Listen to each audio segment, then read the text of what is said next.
जी अस्सलाम वालेकुम।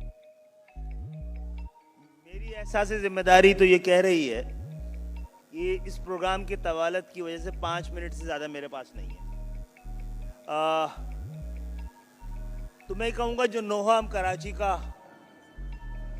सुना रहे हैं और सुन रहे हैं, कराची के जो हालात हैं, मैं मुख्तसर तेजी से कहूँगा। मैं ये समझा हूँ कि कराची के जो हालात हैं उसमें कौमी इत्तेफाक राय पाया जाता है, कोई एक नहीं कर रहा है। और इसमें कौमी इत्तेफाक राय है कराची के हालात, इतने बड़े शहर के हालात बाय डिफॉल्ट भी खराब हो सकते हैं, लेकिन कराची के हालात बाय डिजाइन खराब है। और ऐसा क्यों है? ऐसा यह है, मुझे कहने की इजाजत दीजिए, क्योंकि मैं अपने आप को भी कह रहा हूं कि हम अपनी शनाख्त पे शर्मिंदा लोग हैं। अब बहुत बुरी तरह कंफ्यूज लोग हैं। ये क्लैरिटी का दौर है। जो कंफ्यूज रहेगा वो कंफ्यूज रहेगा। आप जान लीजिए, आपकी मदद आपके अलावा कोई और नहीं करने वाला। और इस शहर में ताकत इतनी है, अगर आप 1980 के अवाइल में देखें, उस दिहाई के, कराची को इस काबिल भी नहीं समझा जाता था कि कोई आवाज बुलंद करेगा। ये एक मुकदमे की और जरूरत है जो बैनु सुतूर मैंने बहुत सारे लोगों से सुनी है अभी इस प्रोग्राम में, कि सब शरीक हैं यहां बैठे हुए लोग। किसी दिन ये मुकदमा होना चाहिए कौन कितना शरीक है। देखिए, हमने किताबों में पढ़ते थे कि किसी तोते में किसी जिन की जान है। तोता काबू कर लो तो जिन भी काबू में आ जाएगा। हमारी जान पाकिस्तान है और पाकिस्तान की जान कराची में कैद है। तो ये जिन जो है,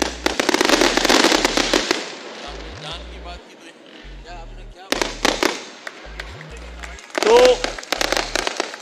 कराची के मुस्तकबिल का मसला यह है। देखिए भाई, हक की आवाज का मसला यह है, या तो दबा दी जाती है, दब जाती है, बैठा दी जाती है, बैठ जाती है। मेरी बैठने वाली है।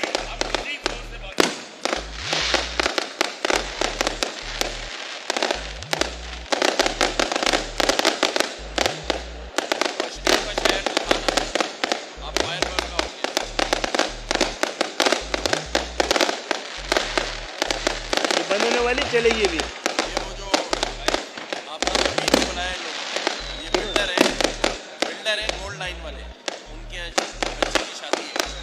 अभी मैंने इसी में जाना है। अच्छा ठीक है।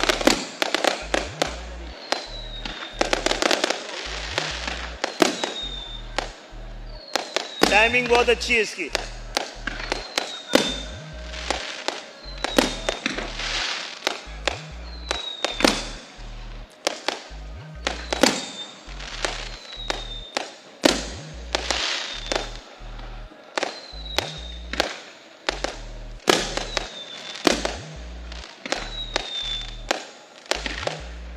आपके अंदर यहाँ हो रहा है, ये बारादरी है, बारादरी में हो रहा है। तो मेरे ख्याल खत्म करते हैं। अब हम अपना मुकदमा लेके आ रहे हैं आइंदा प्रोग्राम में, और बात करेंगे कराची को चाहिए क्या। कराची को हक हुक्मरानी चाहिए। We are undercounted, underrepresented. आइए, सबसे पहले आप समझते हैं कि आपके मुतालबे पूरे हो, आप इस सूबे के अंदर ईमानदारी के साथ सेंसस करा दें। सिंध के शहरी इलाके सिंध की आबादी का 60% है।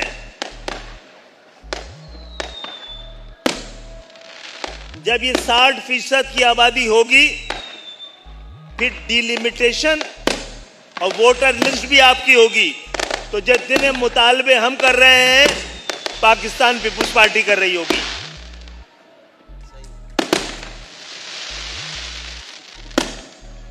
कराची के हालात या पाकिस्तान के हालात 1970 से पहले अच्छे थे या 1970 के बाद? इसका जवाब तलाश कीजिए। डॉक्टर साहब 70 से पहले अच्छे थे पाकिस्तान के हालात, 70 के बाद? 70 से पहले 70 में कौन आया था?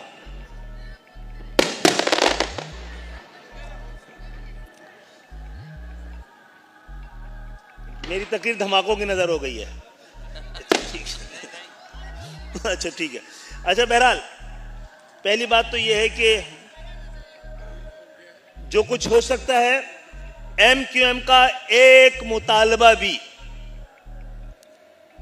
पाकिस्तान के आईन से बाहर का नहीं है। पाकिस्तान का आईन कहता है अगर कोई सूबा अपनी जिम्मेदारी पूरा ना कर रहा हो तो वहां गवर्नर राज भी लग सकता है। पाकिस्तान का आईन यह कहता है कि कोई शहर सही तरह नहीं चल रहा हो तो वफाक के सुपुर्द किया जा सकता है। पाकिस्तान का आईन यह कहता है कि जरूरत पड़ने पर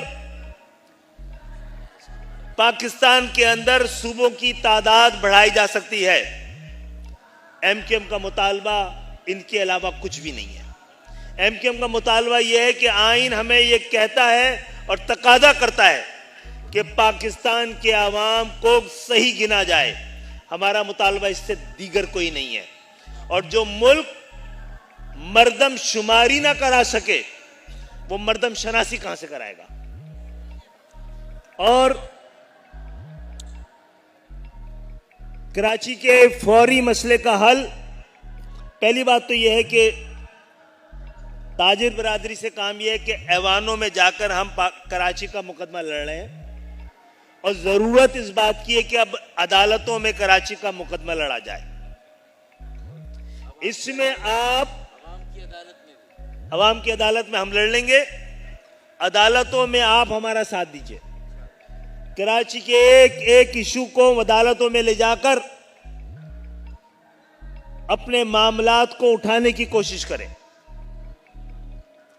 मैं सिंध के बहुत बड़े जो एक सियासी शख्सियत है उनसे कह चुका हूं और पूछ चुका हूं, जब पेशावर में पेशावर की पुलिस है और लाहौर में लाहौर की पुलिस है और लाड़काना में लाड़काना की पुलिस है तो कराची में कहीं और की पुलिस क्यों है? उनको मैंने यह भी मशवरा दिया है कि अब सिंध के अंदर नाम तब्दील किया जाए। आप सूबा सिंध का नाम सिंधी सूबा रख दें, सिंध पुलिस का नाम सिंधी पुलिस रख दें, आप सिंध सेक्रेटेरिएट का नाम सिंधी सेक्रेटेरिएट रख दें। ये एक कसीरुल लिसानी सूबा है, हुक्मरानी एक लिसान के पास है। कराची आज 3 करोड़ से ज्यादा का शहर है।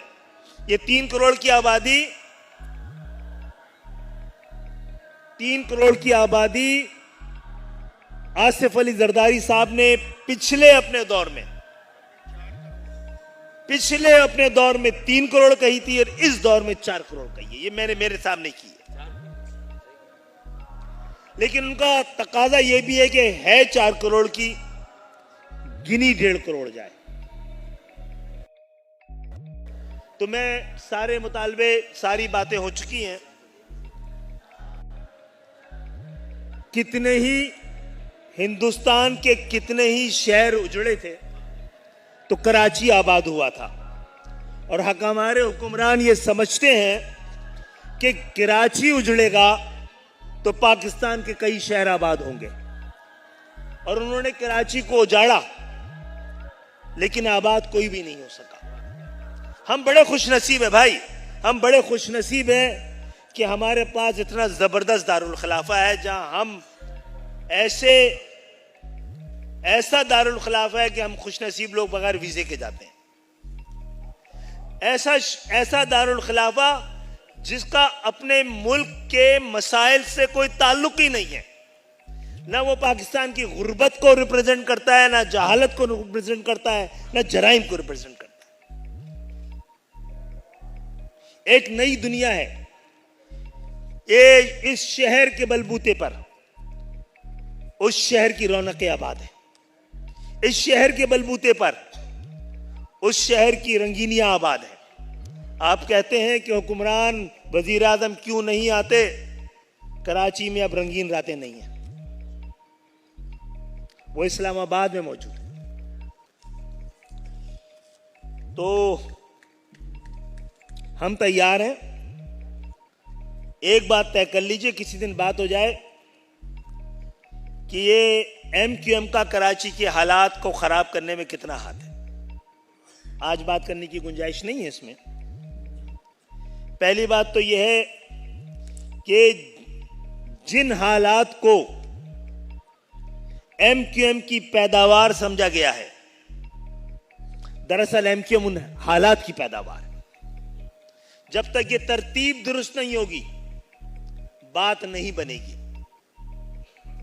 जो लोग सिंध के शहरी इलाकों में आबाद हैं, वो इतने कंफ्यूज हैं कि किसी को ये समझते हैं कि उसने एहसान किया है, हमें इस सूबे में रहने दिया है, कि कोई शायद हमारे लिए अंसारे मदीना वाला भी किसी ने सुलूक किया है।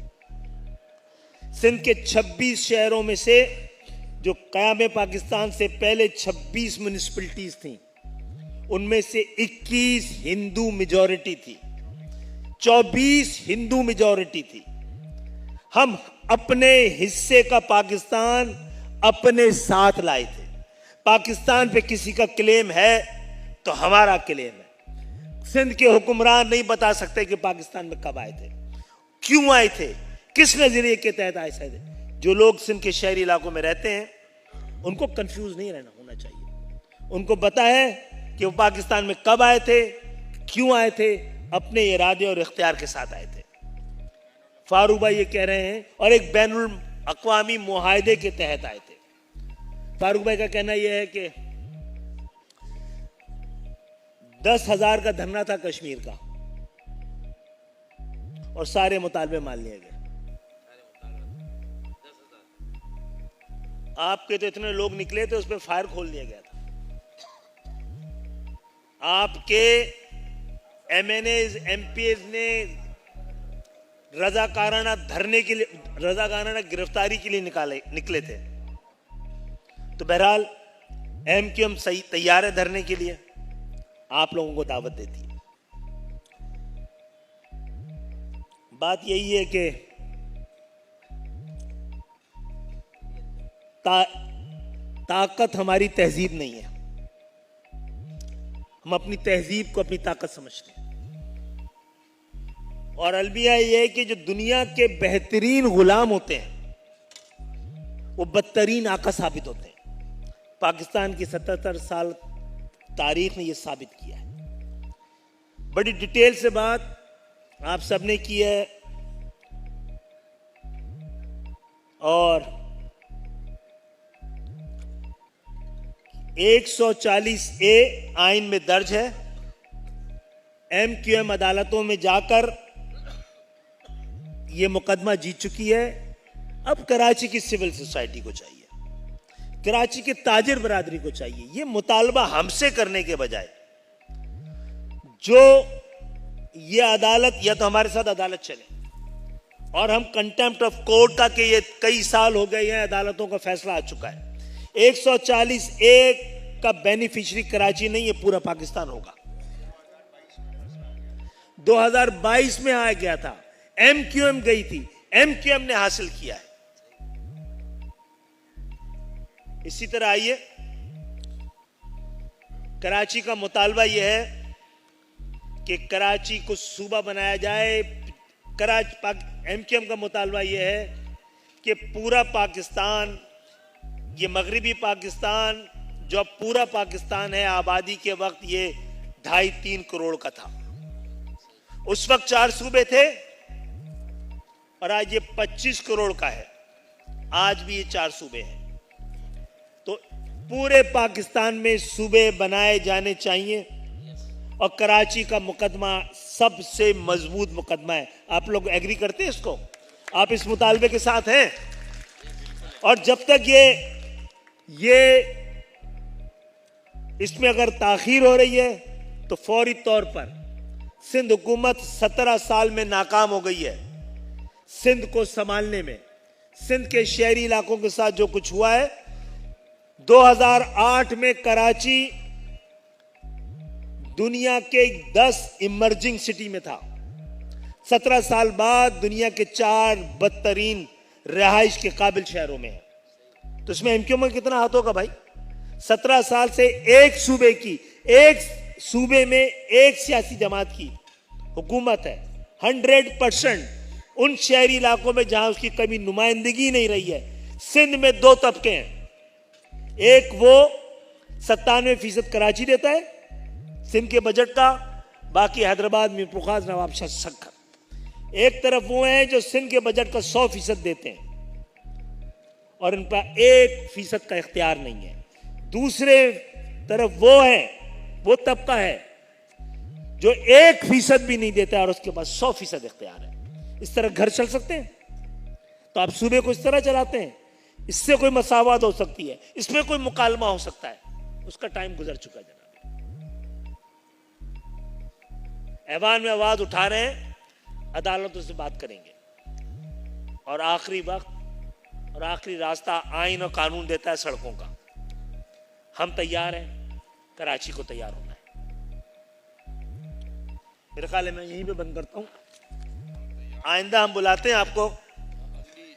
आज कराची का मुकदमा था, आइंदा हम एमक्यूएम के मुकदमे के लिए बुलाते हैं और बताते हैं कि इस तबाही में हमारा कितना हाथ है और कैसे हाथ है और क्यों हाथ है। अगर एमक्यूएम से पहले कराची में दूध और शहद की नहरें बह रही थी और इतना खुशहाली थी और इतना इंसाफ था कि गाय, बकरी और शेर एक घाट में पानी पीते थे, तो ये कमबख्त एमक्यूएम कहां से आ गई? कराची के लोग एमक्यूएम को क्यों लिया है? कराची से पहले इस्लाम और पाकिस्तान के नाम पर सियासत करने वाली कई सियासी जमातें थी। जो लोग हिजरत करके सिंध के शहरी इलाकों में आए वो अपनी इलाकाई शनाख्तों को सरहद के उस पार छोड़ के आ गए थे। तो हमारी 2 ही शनाख्तें थी, पाकिस्तान और इस्लाम, और दोनों के लिए सियासी जमातें मौजूद थी। आखिर एमक्यूएम इस शहर का मुकद्दर क्यों बनी और क्यों है? ये शहर का रास्ता रोकने वाले, शहर को खत्म करने वाले अब शिकस्त खा चुके हैं। आने वाले साल शहर के हैं। आइए अच्छे वक्त के लिए खुद को तैयार कीजिए और मिलकर कराची का फैसला कीजिए।